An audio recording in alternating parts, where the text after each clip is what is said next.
Hello everybody and welcome. In this video I'm going to show you how to enable or disable HD audio for your earbuds EDIFIER NeoDots.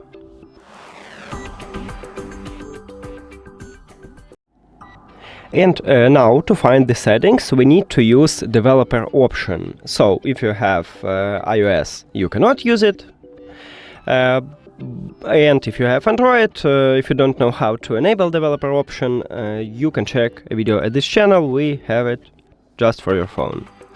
Now, what you should do after you enable it, you need to go to the settings and firstly, or you can go to the system, then scroll down and right here we have developer option and you can find HD audio here, but also we can use a search. So right here we have a search, or in the settings we have search and you need to write HD audio. And right here, as you can see, it's located at the developer option, so you tap on it. And right here we have it.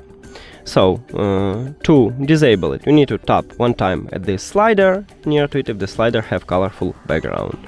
And to enable it, you need to also tap one time, but if the slider have empty background. And that's it. Thank you for watching this video. If you found it helpful, please consider subscribing to the channel and leave the like on the video. See you later!